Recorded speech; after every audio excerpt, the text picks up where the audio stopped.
अस्सलाम वालेकुम दोस्तों।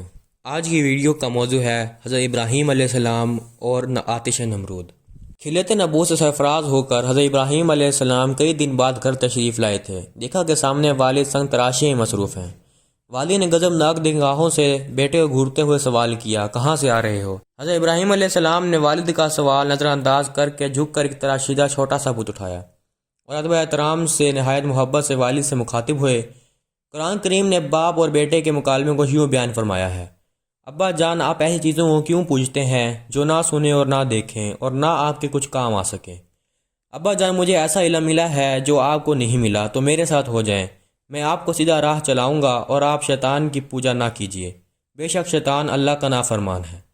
अब्बा जान मुझे डर लगता है कि आपको अल्लाह का अजाब ना पकड़ ले और आप शैतान के साथी हो जाएं।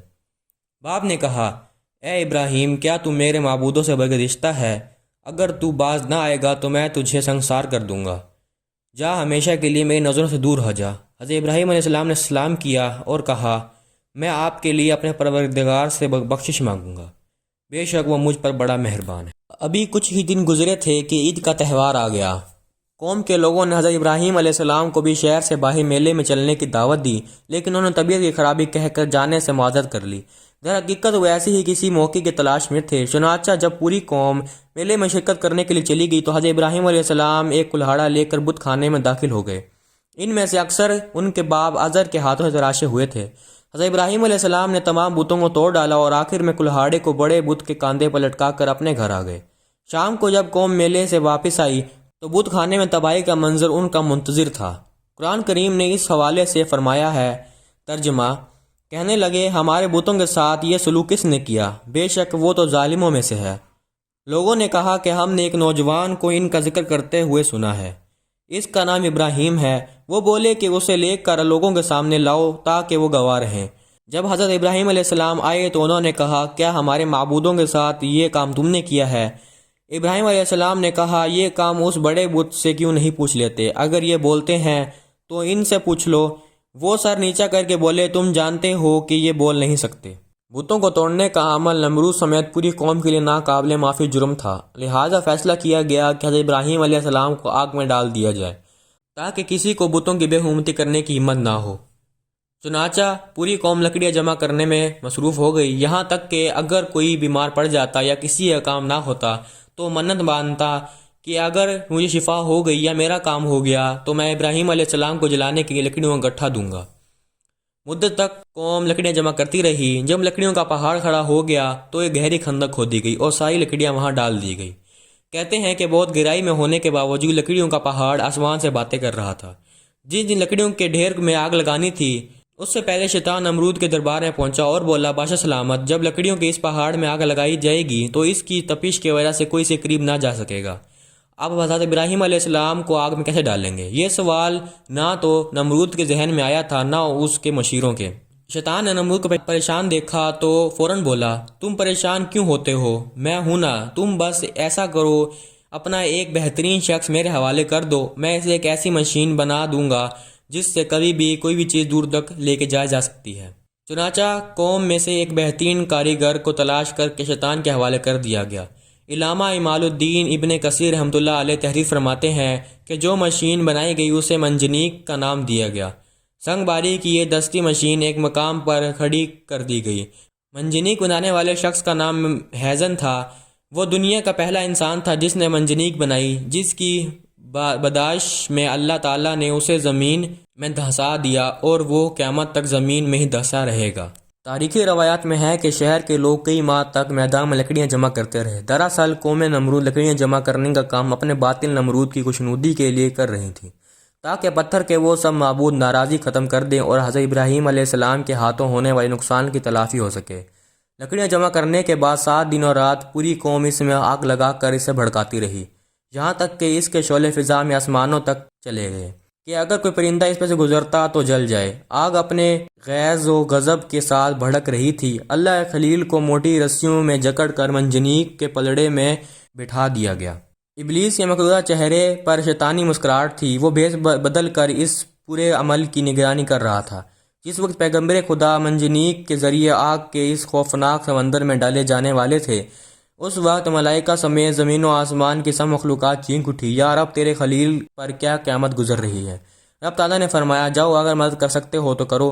فرشتے نے مدد کرنے کے لیے حضرت ابراہیم علیہ السلام سے اجازت چاہی تو آپ علیہ السلام نے فرمایا میرے لیے اللہ ہی کافی ہے، وہ میرا حال دیکھ رہا ہے۔ جبریل امین نے عرض کیا آپ علیہ السلام کو مجھ سے کسی قسم کی مدد چاہیے تو میں حاضر ہوں۔ آپ علیہ السلام نے فرمایا حاجت تو ہے مگر آپ کی طرف سے نہیں، اللہ کی طرف سے۔ جب مشرکین نے حضرت ابراہیم علیہ السلام کو منجنیق سے آگ کی طرف پھینکا تو ان کی زبان پر اس دعا کا ورد تھا، حسبنا اللہ و نعم الوکیل۔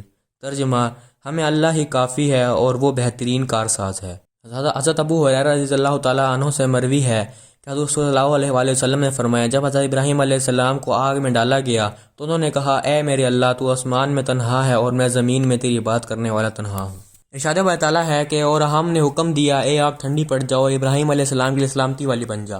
علماء فرماتے ہیں کہ اگر اللہ تعالیٰ ٹھنڈی کہہ کے سلامتی والی نہ کہتا تو اس آگ کی ٹھنڈک حضرت ابراہیم علیہ السلام کے لیے ناقابل برداشت ہوتی۔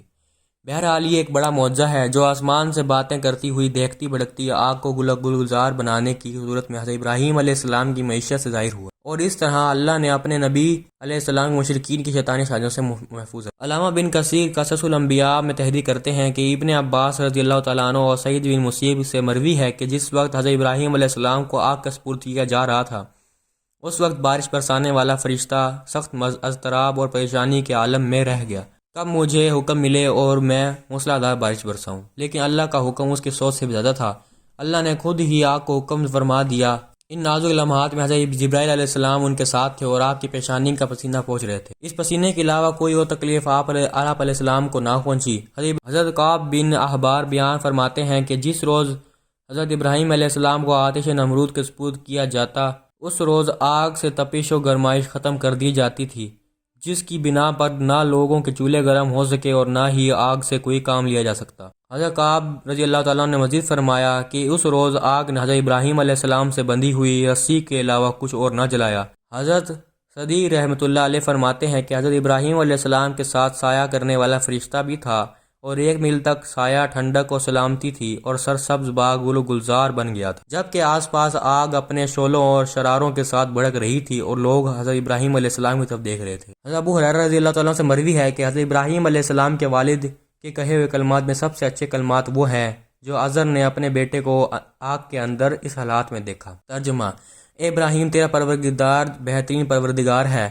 ابن عسکر رحمۃ اللہ علیہ حضرت اکرمہ رضی اللہ تعالیٰ عنہ سے روایت کرتے ہیں کہ حضرت ابراہیم علیہ السلام کی والدہ نے جب اپنے لخت جگر کو گل و گلزار میں یوں مطمئن دیکھا تو پکارا اے میرے بیٹے میں بھی تیرے پاس آنا چاہتی ہوں، اللہ سے دعا کہ تیرے ارد گرد کی آگ کی حرارت سے مجھے نجات دے، تو حضرت ابراہیم علیہ السلام ہے۔ تو حضرت ابراہیم علیہ السلام نے عرض کیا جی ماں۔ پھر آپ کی والدہ حضرت ابراہیم علیہ السلام کی جانب چلی اور آگ نے انہیں کچھ نہ کہا۔ پھر بیٹے کے پاس پہنچ کر بیٹے کو گلے سے لگایا اور بوسہ دے کر واپس لوٹ آئیں۔ حضرت فاقہ بن مغیر کی آزاد کردہ لونڈی صاحبہ رحمۃ اللہ علیہ سے روایت ہے کہ سیدہ عائشہ صدیقہ رضی اللہ عنہا کے پاس ایک نیزہ ہوا کرتا تھا۔ میں نے ان سے پوچھا کہ آپ اس سے کیا کام لیتی ہیں؟ فرمایا کہ ہم اس سے چھپکلیاں مارتے ہیں، کیونکہ ہمیں اللہ کے نبی صلی اللہ علیہ وسلم نے بتایا کہ حضرت ابراہیم علیہ السلام کو آگ میں ڈالا گیا تو زمین کے سب جانور آگے بجھانے میں مصروف تھے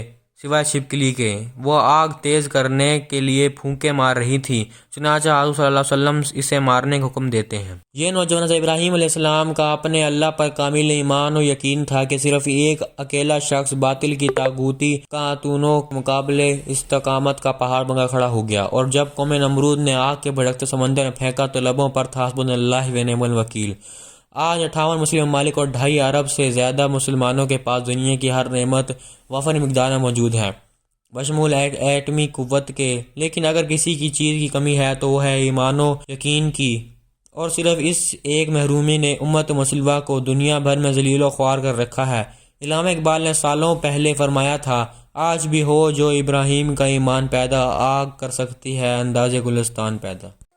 شکریہ ہماری ویڈیو دیکھنے کا۔ اگر آپ کو پسند آئی ہو تو لائک اور سبسکرائب ضرور کریں۔